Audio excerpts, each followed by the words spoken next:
No matter who you are watching this, you have a reputation. You have a reputation. Could be good, could be bad, but you have a reputation. Your peers think of you in a certain way.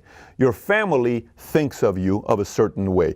Your spouse, your kids, everybody thinks of you in a certain way. Now, obviously at this point, maybe many of you have read the quote by John Wooden who says, you know, don't be too concerned about your reputation, only be concerned about your character, because character is who you really are, reputation is what others think of you.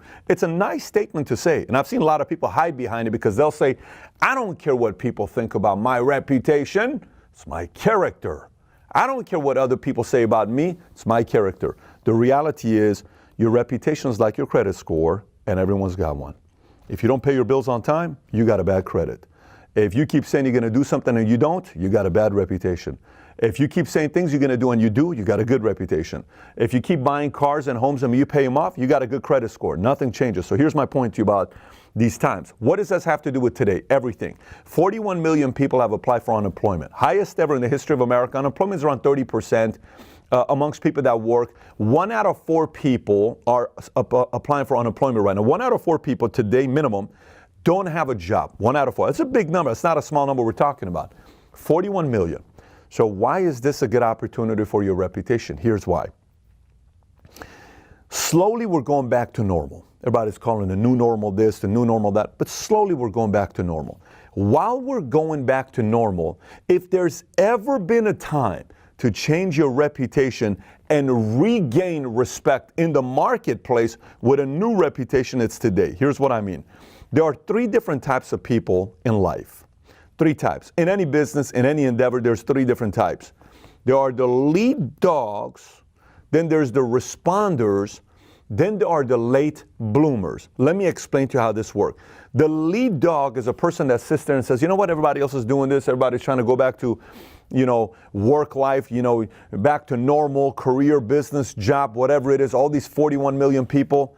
I'm going to be the lead dog, and I'm going to recreate myself, and I'm going to go out there and do my business in ways no other's ever done it before. Here's what I'm going to do.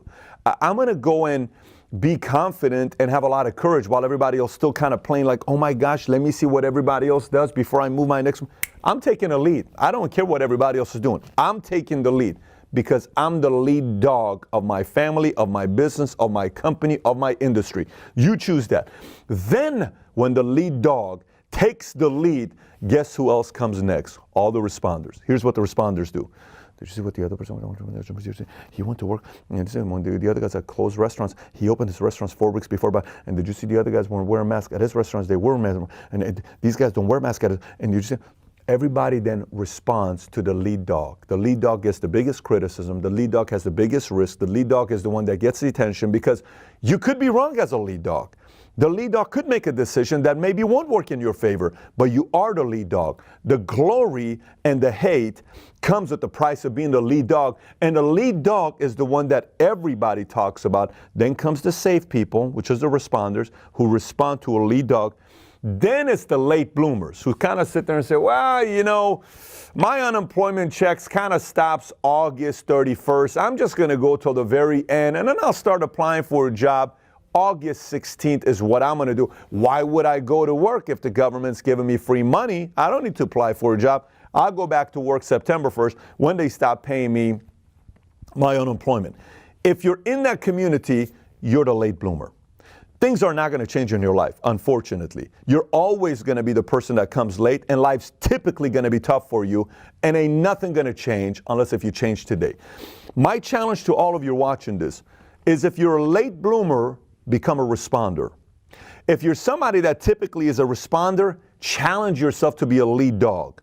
And if you're a lead dog, try to get yourself to be a lead dog of the next level. Meaning, if you've always been a lead dog of a league at YMCA, try to see if now you can be the lead dog of the next league of better players. If you've always been a lead dog of your office, try to be the lead dog of your region now. If you've always been a lead dog of your region, try to be the lead dog of the nation. If you've always been a lead dog of a national, whatever company you're a part of, try to be the lead dog globally. It doesn't matter. Upgrade the level of lead dog you've always done in your career, and you'll see things changing for you as well. Because at the end of the day, during times like this, those who choose to lead are going to have a very, very special next 12 24, 36, 5, 10 years waiting for them.